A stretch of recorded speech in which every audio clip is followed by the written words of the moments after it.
Alright, this is supposed to be a Brahmachari class, so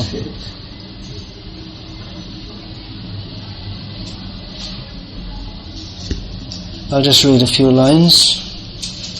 Srila Prabhupada mentions here about Brahmachari life in connection with Swadhyay. Swadhyay Vedic study is meant for Brahmacharya or student life. Brahmachari should have no connection with women. They should lead a life of celibacy. And do we have any sound system? I'm going to speak for a few minutes, but my voice tends to get strained. Or you can shut the windows. Brahmachari should have no connection with women. They should live a life of celibacy and engage the mind in the study of Vedic literature for cultivation of spiritual knowledge. This is called Swadhyay. Swadhyay. There's not much written about brahmacharis in that purport compared to the other ashrams, because it's very simple. Brahmachari life is very simple. I propose to write books on Grihastha life in Krishna consciousness and sannyas in Krishna consciousness, because I already did that book, Brahmachari in Krishna consciousness. And the book on family life in Krishna consciousness is going to be a lot bigger than the book on Brahmachari life, because it's a lot more complex. Brahmachari life is very simple. Brahmachari life is, all of human life is meant for sacrifice for a higher cause. But especially brahmacharis, their motto is, or their life is described by Narad Muni, who's a brahmachari, as Brahmachari Guru Kule Vasandanto Gurur Hitam Acharan Dasavan Nicho Guru Sudrida Sohridam. The Brahmachari lives in the residence of the Guru for the benefit of the Guru. He acts not for his own benefit. Does everything. What is pleasing to the Guru? He acts like a menial servant or a slave. The word das is sometimes translated as slave. With an attitude of firm friendship with the Guru. This principle was exemplified by the Supreme Lord, Sri Krishna himself, in the well-known pastime when, with his friend Sudama, while they were both living in the ashram of Sandipani Muni in Avanti, present-day Ujjain, they went to collect firewood in the forest that's required for brahmacharis. Samit Pani. They're supposed to bring firewood, especially the firewood, the kind of wood which is used for sacrifices, and of course other wood is needed for cooking also.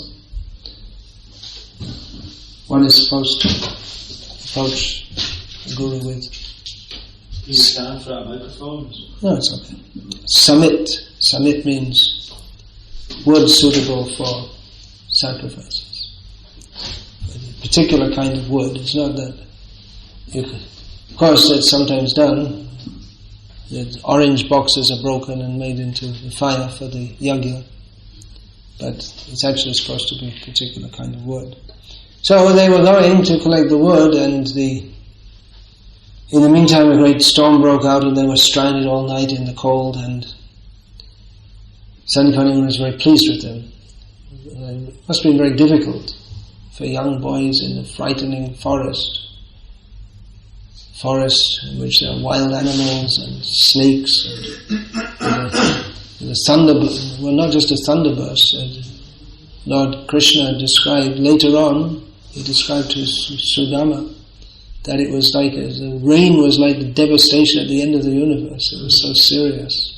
So they were stuck there all night, but when they arrived safely back at the ashram in the morning, Sandipani Muni was so pleased with them that they'd taken so much difficulty for the spiritual master. And he said, this is the proper way to please the spiritual master, and he blessed Krishna. That because of doing this, that whatever you say will always remain in human society, extant in human society. And as a result, Bhagavad Gita is still worshipped all over the world because of Sandipani Muni's blessing. So they sacrificed for the sake. They sacrificed their own comfort for the sake of the Guru, and this is the motto of Brahmachari life. We use this word sacrifice a lot. The English translation of yajna is sacrifice. Vedic society is based on yajna. The society, Varnashram society, is based around performing public yajnas, in which all the 4 Varnas cooperate to make it a success. They invoke the pleasure of the demigods, and society prospers. So yajna is translated as sacrifice. Sacrifice in this context meaning a formal religious ceremony in which valuable items are offered. In the Vedic sacrifice, it's ghee or grains, or in previous ages, cows, horses, and there is also, even within the Vedic culture, narabali, or human sacrifice.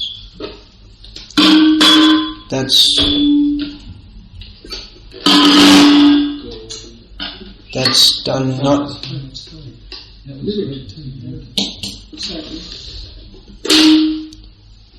That's not part of the standard Vedic process, but tantrics may do that.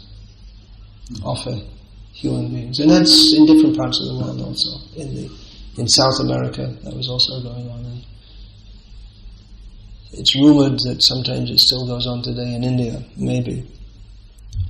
So anyway, the idea is offering something valuable. But that's there in the Judaic tradition also, isn't it? And the Islamic tradition of offering a camel. Or Abraham was asked to sacrifice his son Isaac. So the idea was that sacrifice means to offer something valuable. The word sacrifice also, as a verb, it also means to forego one's own pleasure and comfort for the sake of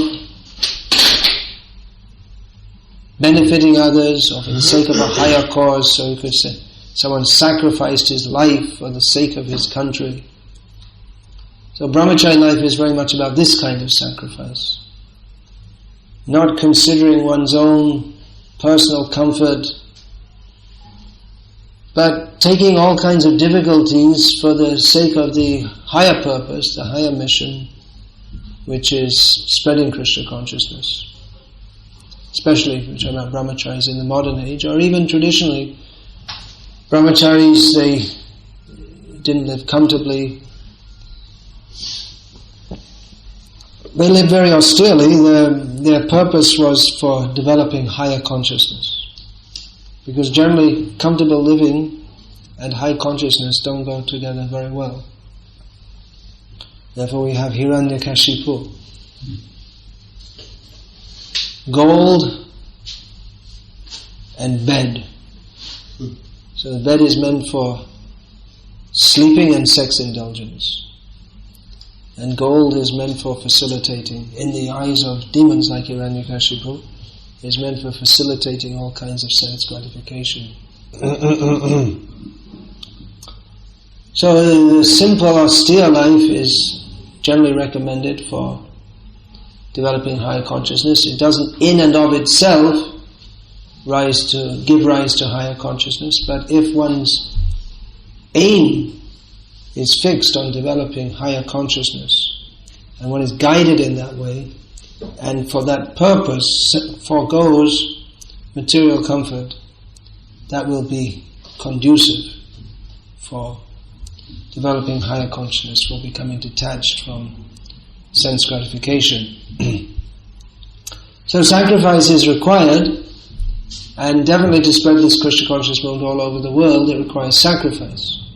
One may be a great scholar, expert in Bhagavad Gita, Srimad Bhagavatam, all these things. Or one may be a very good cork or madanga player, or one may have so many skills in Krishna consciousness, but unless some devotees are prepared to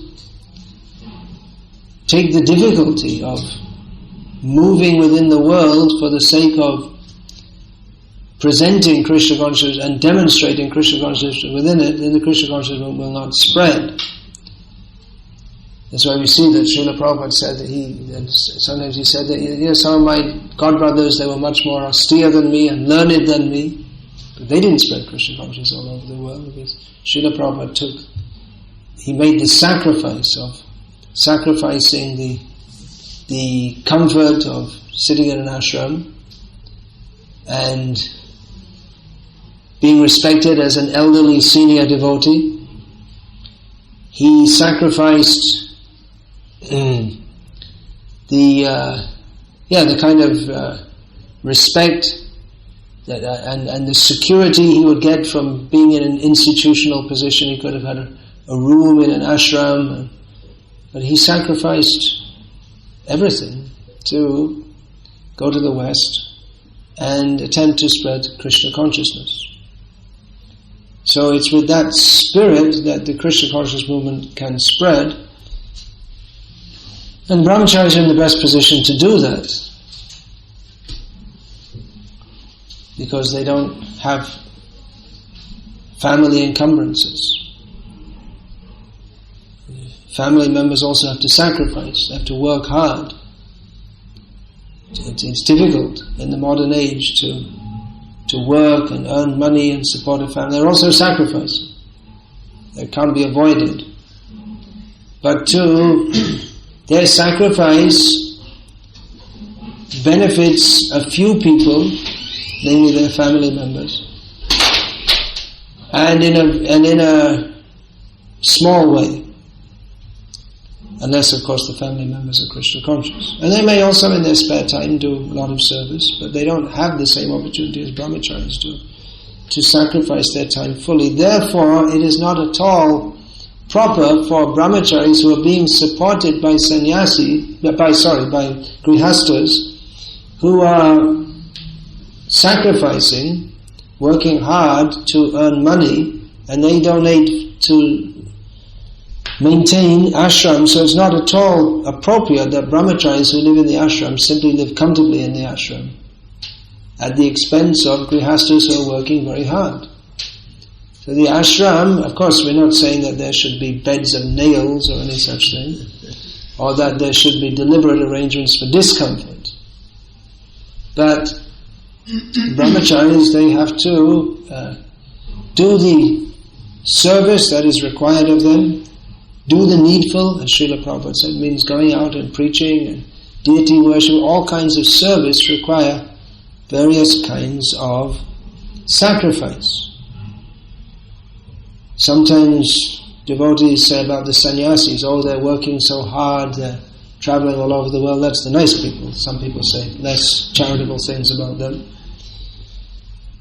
And that's true, but all the members of the Krishna consciousness, or many members of the Krishna consciousness movement, it's not just the sannyasis, brahmacharis and many grihastas also. We'll see in the Janmashtami festival at the manor so many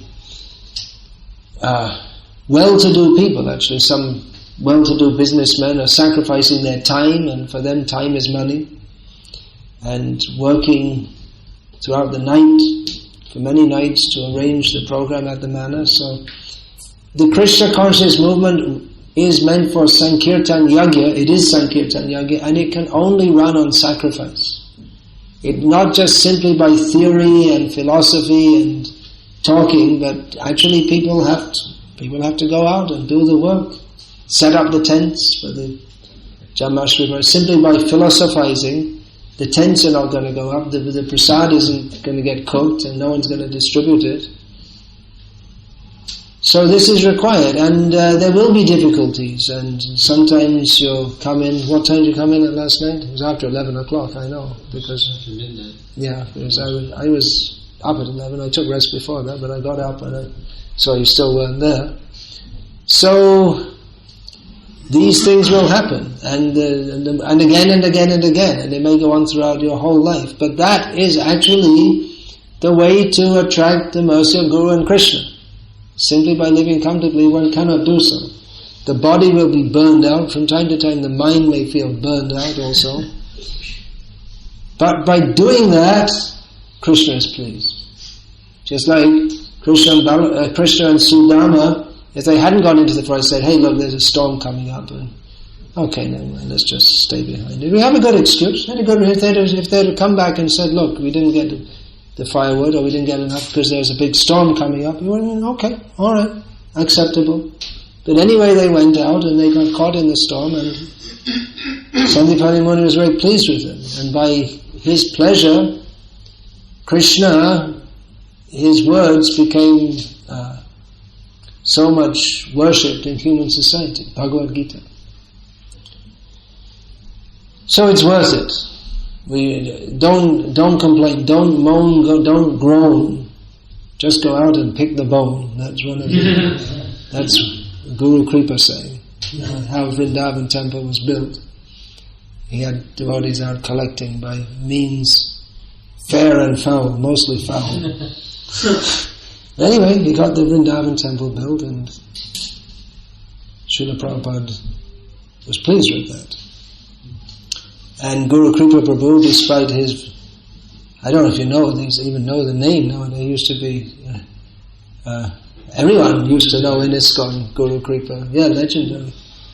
But he's had his ups and downs in Krishna consciousness, and since Prabhupada left, the downs seem to be more than the ups, but he's still there, there's no doubt he's got Prabhupada's mercy.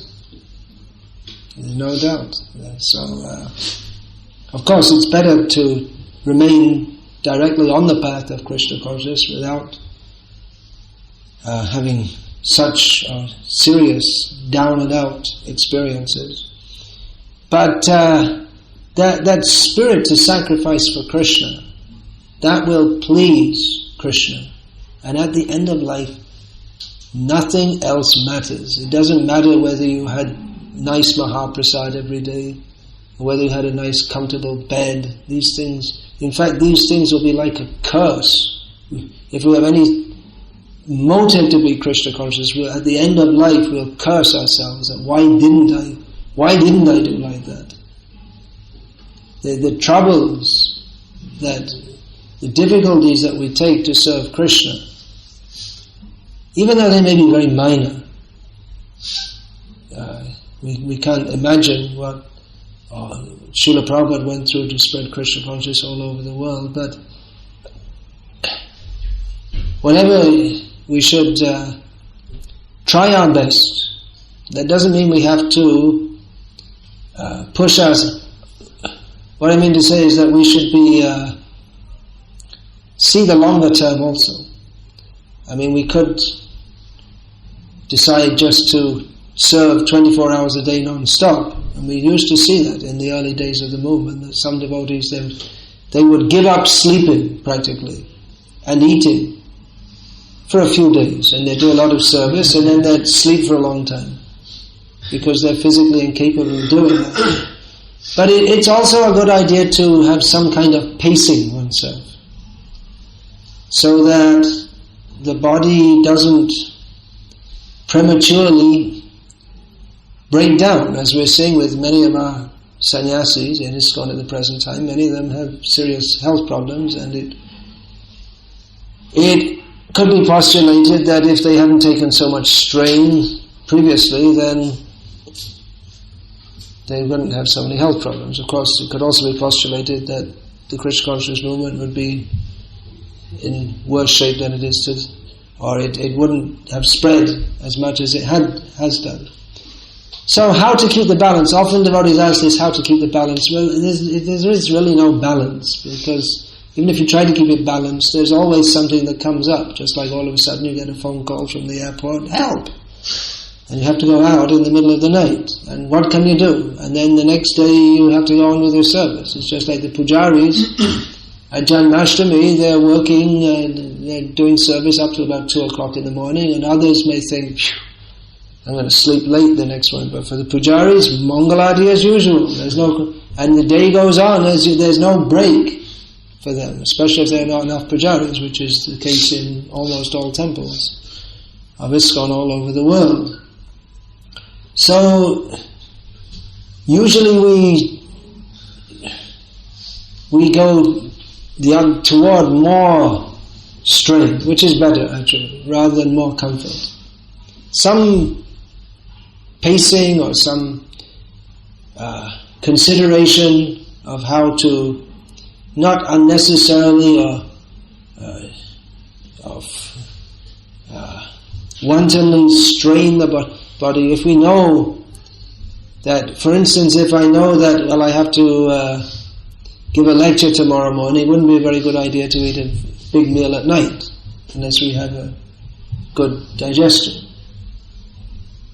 Of course, the Indian devotees, they all eat big meals at night and somehow or other get away with it. But for me, it's a killer. So like this, using our intelligence. I mean, there are examples like Tribhuvanath Prabhu, who just pushed himself and pushed himself and pushed himself and left this world early.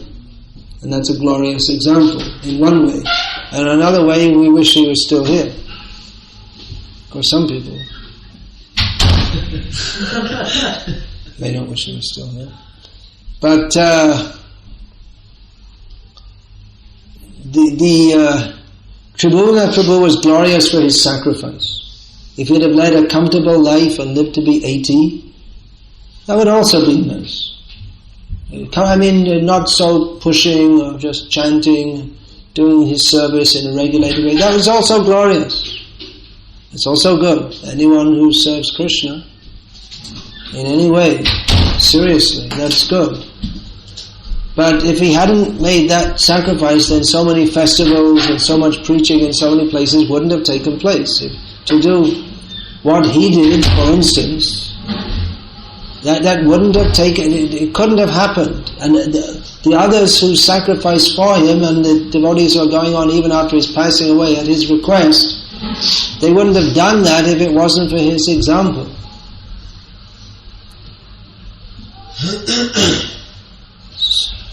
So not everyone is going to be a Tribhuvanath, that's a unique devotee. But everyone has to do their part. This movement, it should spread more and more and more, but that can only happen if the members of the Krishna consciousness movement are prepared to make a sacrifice and take difficulties and for the sake of preaching Krishna consciousness. So especially Brahmacharis,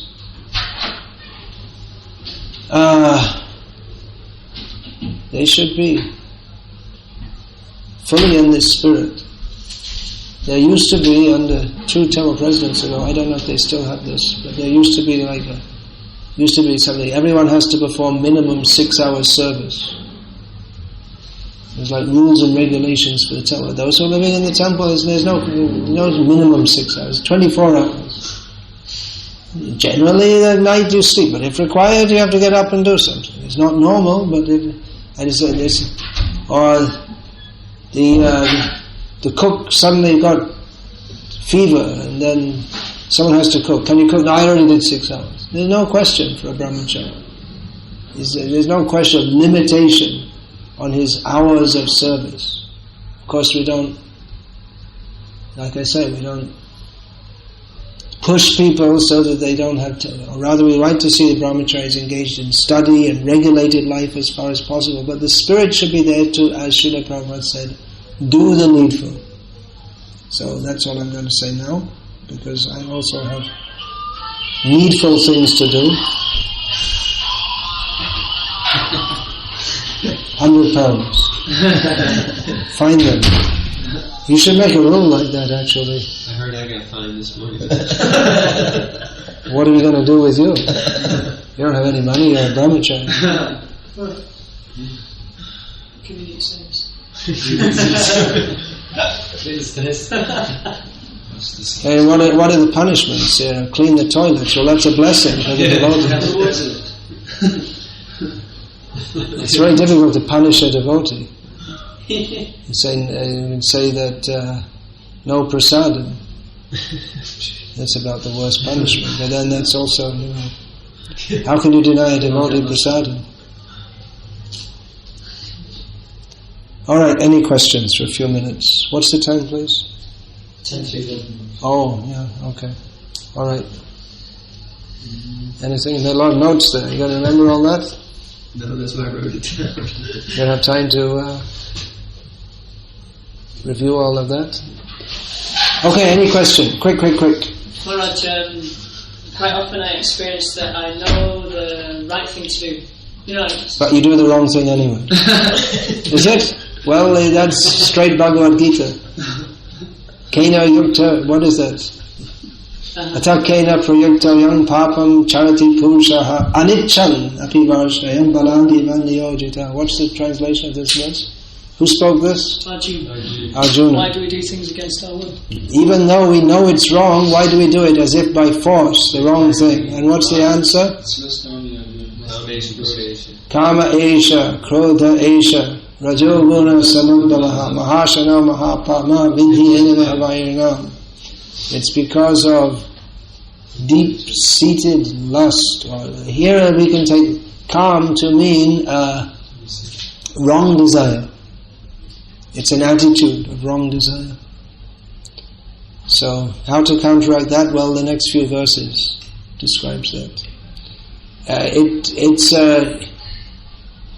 It's an ongoing process. That's why sadhana is the process of purification. We don't expect to be purified immediately, and there will be slips. Okay, alright, I'm going. Hare Krishna. I have something rather important to do.